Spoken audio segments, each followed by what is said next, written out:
Indian Railway is the most fascinating fact to be studied.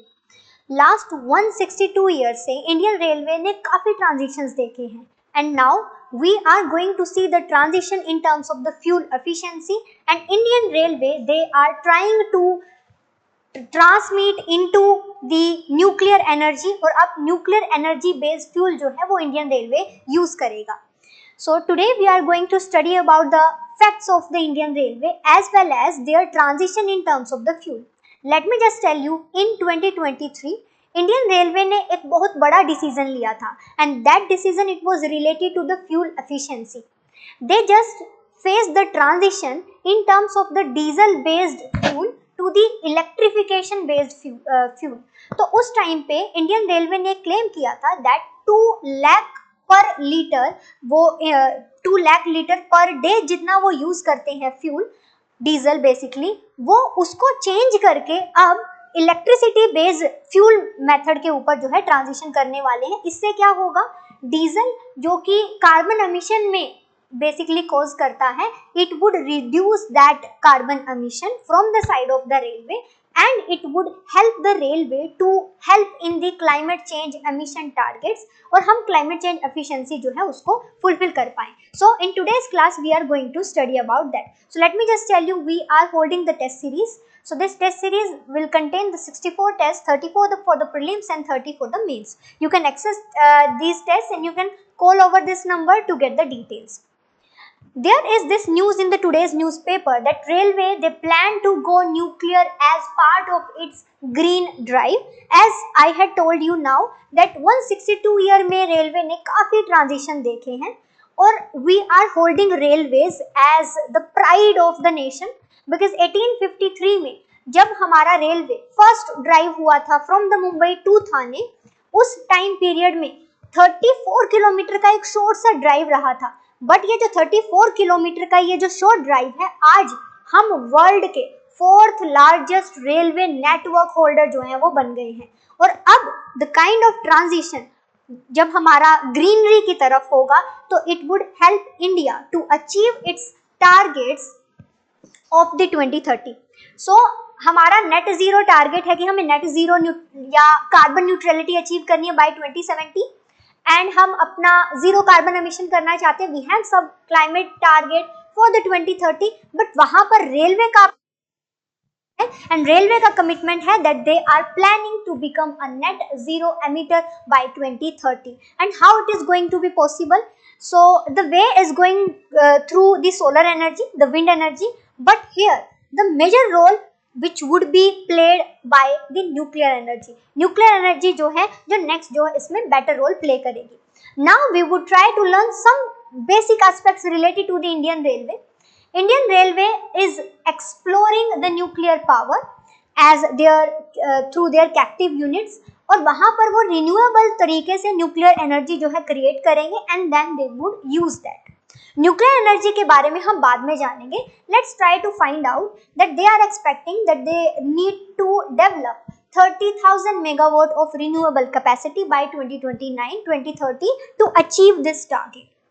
Fine. So now we would know some of the basic aspects about the Indian Railway. So let me just tell you, Indian Railway जो है उनका पहले एक separate budget जो है आता था, but later on around 2016-17 के दौरान से हमने जो बजट है जो हमारा कंप्लीट बजट आता है रेलवे बजट को उसका पार्ट बना दिया गया. इससे रेलवे बजट जो है उसकी कोई in terms of the financing, in terms of the other thing कम नहीं हुए हैं. Let me just tell you, railways ministry of railway का this year budget as per the main budget हमारा 2024-2025 is around 2.65 lakh crore which is basically the third largest in terms of the ministry wise allocation. So ये जो third ministry level allocation है, this allocation first one is for the defense, second one for the ministry of road transport and the third one is related to the railway which is around 2.65 lakh crore. And ये last year budget से increment हुआ है because last year budget was 2.62 lakh crore railways के लिए रहा था. Railways में इस तरीके के बजट बेसिकली होना is helping for the railways to maintain their efficiency and to cover their loss bearing units. हमारा जो इंडियन रेलवे है, it is earning income from other ways as well. Other ways like Indian Railway, 4 Indian railways, they are being listed in the UNESCO World Heritage Sites. And other than that, we are having multiple railways, museum, railways, library, they are also holding the significance of the railway structure. And ये हमारी poor population का, marginalise population का, vulnerable population का first go on transportation mechanism और transportation medium जो है ये माना जाता है. Although we are having some of the possibilities, some of the chances to grow more, but that's how हमारा रेलवे अपनी फ्यूल बेस्ड एफिशिएंसी से ऑपरेशनल कॉस्ट को कम करने की कोशिश कर रहा है. So as I told you 1853 में द फर्स्ट हमारा जो पैसेंजर ट्रेन है वो बॉम्बे टू थाने जो है वो गया था. उसके बाद से हमारे जो इंडियन रेलवे है उन्होंने कभी भी पीछे मुड़ के नहीं देखा है. Now we are holding the 4th largest railway network in terms of the kilometer, as well as we are holding the largest transportation mechanism for the population. इतना किसी भी country के population through this transportation medium नहीं use करती होगी जितना India में Indian population जो है वो रेलवे को use करते हैं. So railway is having their proper structure. They are having 18 division and some subdivisions which are responsible for their operations. They are having some network in terms of length, in terms of their station. We are having more than 7,000 railway stations across the country. We are providing so many of the varieties, like we are having the passenger services, freight services. Other than that, किसान rail के बारे में आपने सुना होगा. 100 किसान rail जो है वो हम कंप्लीट कर चुके हैं. That's how we are helping our farmers to transport their goods and services at the earliest. क्योंकि उनके जो प्रोडक्ट होते हैं वो पेरिशेबल नेचर के होते हैं. So it is so much convenient for them कि वो चीप एक ट्रांसपोर्टेशन मीडियम के थ्रू अपने प्रोडक्ट को डिलीवर कर सकते हैं. सो अदर देन दैट, अभी रेलवे जो है किसके ऊपर फोकस कर रही है? They are pushing for the renewable sources. So in the 2023 about 147 megawatt of the solar plant, which is basically including the rooftop as well as the land, and 103 megawatt of the wind power plant, they have been commissioned. And these are going to help us to achieve our own target of achieving the 175 gigawatt of the renewable energy. तो उसमें भी ये हमें जो है help करेगा जब हमारा रेलवे भी सबसे बड़ा सेक्टर जो है वो भी रिन्यूएबल एनर्जी की तरफ जाएगा. Other than that, railways, as I told you, in 2023 railway electrified itself, जिसमें हमने ये कोशिश किया था कि 2 लाख लीटर पर डे के हिसाब से डीजल का हमारा जो यूसेज है इन टर्म्स ऑफ फ्यूल वो कम हो जाए, तो वहां तक भी हम अचीव कर पाए हैं. Railway has electrified nearly 63,500 route kilometer till financial year 24 और 96% of the total broad gauge network. So it is helping us कि हम कार्बन एमिशन को काफ़ी हद तक कम कर पाए हैं. बट अभी हम न्यूक्लियर एनर्जी के ऊपर जो है वो ट्रांसमिट करने वाले हैं. न्यूक्लियर एनर्जी के ऊपर ट्रांसमिट करने से एक ऑन एन एवरेज अगर हम देखें हमें कॉस्ट एफिशिएंसी किस तरीके से मिलेगी. Nuclear energy is being considered as कि ये मोस्ट एफिशिएंट रिन्यूएबल एनर्जी है अगर हम उस लेवल तक पहुंच पाए. So let me just clarify कि कोल फायर्ड, देखो अभी हमारे 90% of the electricity is produce through the coal based thermal power plant. तो वी आर सेइंग दैट कि हम इलेक्ट्रिक व्हीकल लेकर आ रहे हैं, ईवी मशीन्स लेकर आ रहे हैं और इलेक्ट्रिसिटी बेस्ड रेलवे लेकर आ रहे हैं. So we would be causing less carbon emission, but actually में we are causing carbon emission not directly but indirectly. But here through the nuclear energy हम कंप्लीटली ग्रीनरी की तरफ जाएंगे. उससे हमारी जो ऑपरेशनल कॉस्ट है, ऑल्दो न्यूक्लियर एनर्जी सेटअप करने में तब हमारी कॉस्ट हाई रहेगी, बट अदरवाइज हमारी कॉस्ट जो है is going to be very low. So हमारे जो कन्वेंशनल इलेक्ट्रिसिटी, हमारे जो फॉसिल फ्यूल बेस्ड सिस्टम है, it is basically coal fired power के हिसाब से अगर देखें तो कैपिटल कॉस्ट जो है $3,000 to $5,000 आती है पर इंस्टॉल्ड किलोवाट के बेसिस पे. न्यूक्लियर का अगर हम लगाएंगे तो वो हाई आएगा, ऑल्दो $6,000 to $9,000 जो है वो रहेगा. ऑपरेशनल कॉस्ट जो है वो रहती है 30 to 50 पर मेगावाट, बट यहाँ ऑपरेटिंग कॉस्ट जो है वो काफी लो रहेगी 20 to 30. सो दैट्स व्हाई एक बार सेटअप करने में हाई कॉस्ट आएगी, but later on in the coming year it is going to be very very nice for us. Now हम कैसे इसको रिड्यूस करेंगे? न्यूक्लियर पावर हमारा जो है प्राइमेस्ट रहेगा, देन कोल फायर्ड पावर के ऊपर भी कुछ कुछ हमारा बेस रहेगा, because still we are in the phase of transition, तो अभी भी हम we can face this kinds of things. Fine. So electrification के बेसिस पे अगर हम देखें तो we have some other chances or choices as well in terms of the hydrogen fuel cell, but here we are going to majorly focus upon the biofuel, because biofuel ethanol जो है अगर diesel के साथ या petrol के साथ blending करके, but हमारा रेलवे का जो इंफ्रास्ट्रक्चर है हमें वो भी ट्रांजिशन करना पड़ेगा, इस वजह से it would be better for us to use the electricity powered through the nuclear energy. Nuclear energy based electricity को हम यूज करें, वो हमारे लिए ज्यादा बेटर रहेगा देन दी कोल फायर्ड हम इलेक्ट्रिसिटी को यूज कर रहे हैं उसके लिए. अब न्यूक्लियर एनर्जी की अगर हम बात करें, न्यूक्लियर एनर्जी 2 प्रोसेसेस से बनती है. One is the fission, another one is the fusion. For us, for creating और for making the electricity, nuclear fusion is required. Now there are some atoms, and atoms they undergo some fission process, and through this chemical fission process atoms they are split. One atom is split into two. After the splitting of the atoms, heat is generated, and through this heat हम steam जो है वो create करते हैं, और उस steam से turbine चलता है, और टरबाइन से हम जो है इलेक्ट्रिसिटी बनाते हैं. This is how we are going to focus upon the nuclear energy.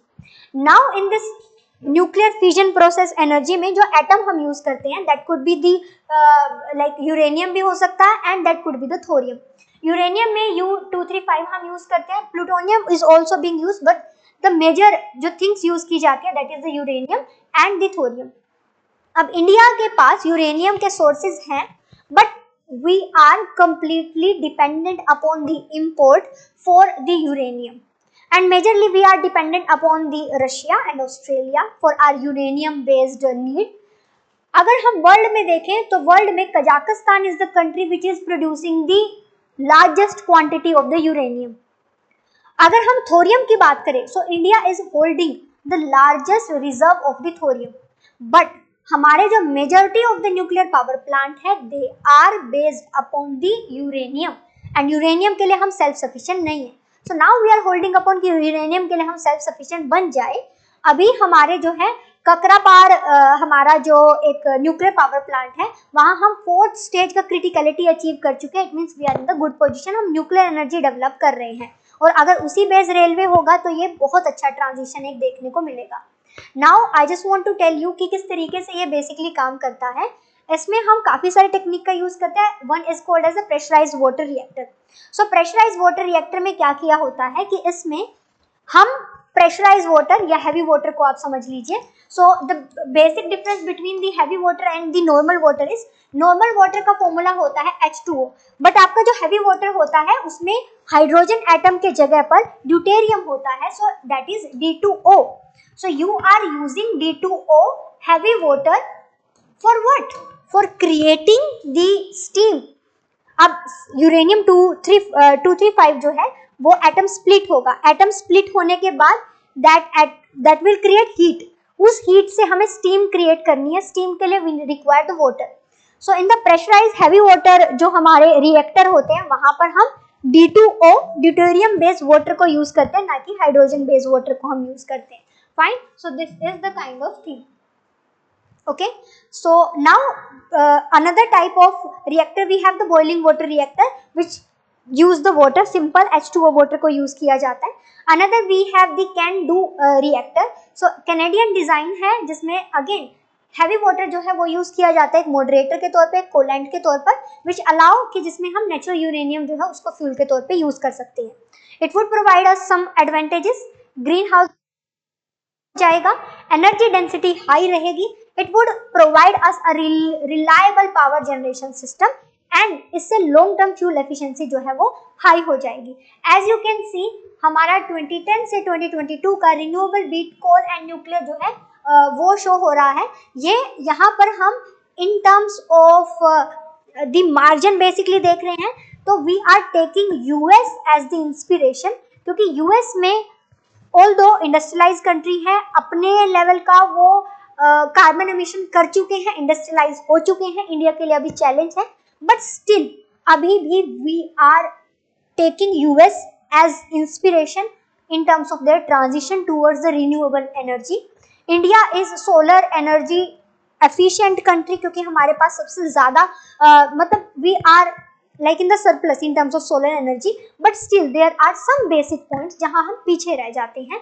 So as you can see 2010 से लेकर 2022 में अगर आप देखें, वहाँ पर consistently न्यूक्लियर पावर जो है उसका यूज देखने को मिल रहा है, रिन्यूएबल पावर जो है उनका भी यूज देखने को मिल रहा है, and they have the fossil gases. अब जो thing we have to learn from the US is in terms of the consistency of using the green energy. Fine. There are some challenges like we don't know how to manage the bioproduct from the nuclear reactor, and अगर nuclear reactor के bioproduct किसी human के contact में आ जाते हैं या water bodies या soil के contact में आ जाते हैं, तो ये extreme level का contamination and extreme level की disease जो है वो create कर सकते हैं. सो न्यूक्लियर एक्सीडेंट जो है ये सबसे बड़ा रेडियो एक्टिव जो वेस्ट है, इसका इनिशियल कॉस्ट जैसे कि हमने देखा था that $6,000 to $9,000 is the initial cost which is extremely high in comparison to the other हमारे जो फॉसिल फ्यूल बेस्ड सिस्टम है या अदर फ्यूल है उनके कंपैरिजन में. And the nuclear proliferation, because जब आप न्यूक्लियर एनर्जी के लिए न्यूक्लियर का क्रिटिकलिटी अचीव कर रहे हो या आप न्यूक्लियर बॉम्ब बनाने के लिए क्रिटिकलिटी अचीव कर रहे हो, डिस्टिंक्शन नहीं किया जा सकता. एंड दैट्स वाई इसमें काफ़ी सारे rule regulation, international penalties, these and that, so there is so much issues in terms of the nuclear proliferation. ठीक है. There are other type of the clean energy जो हम एक सोर्सेज के तौर पे ले सकते हैं, like the solar energy, like the wind energy. So global renewable power capacity growth के बेसिस पे अगर हम देखें तो आप पाओगे हाइड्रो पावर एंड जो जियोथर्मल पावर है, these are the kind of जो न्यू फॉर्म निकल कर आते हैं. अब हाइड्रो पावर आप बोलोगे कि हाइड्रो पावर वो तो पुराने टाइम से चला आ रहा है, बट इसमें हम जो स्मॉल हाइडल पावर का जो यूज कर रहे हैं that is working in the combination of the solar and wind energy, that is doing the phenomenal job. Here you would see that कि हाइड्रो पावर के थ्रू हम सबसे ज्यादा पावर क्रिएट कर रहे हैं, then the solar, then wind, bioenergy and then the geothermal. Geothermal is a kind of new thing जहाँ हम हमारे अर्थ की वो थर्मल पावर का यूज करके we are creating the electricity. तो ये लो कॉस्ट एक मैकेनिज्म है. फाइन. सिस्टम इनिशियल कॉस्ट इसमें भी आएगी, बट उसके बाद आपको फ्यूल एफिशिएंसी जो है वो मिल जाती है. The percent of the renewable energy sources in the total basis पे अगर आप देखो तो सबसे ज्यादा सोलर का ही देखने को मिलता है, देन विंड. अभी हमारा जो है न्यूक्लियर एनर्जी इस ट्रांजिशनल फॉर्म में है, तो यहाँ आपको ग्राफ में नहीं देखने को मिलेगा. ठीक है. So we have the hydro power, we have geothermal heating as well. So here I am leaving one main practice question in front of you where you have to discuss about the potential impact of the Indian railway. So आप इस question को attempt कीजिएगा, and if you have any doubt so you can share in the comment section. Thank you so much.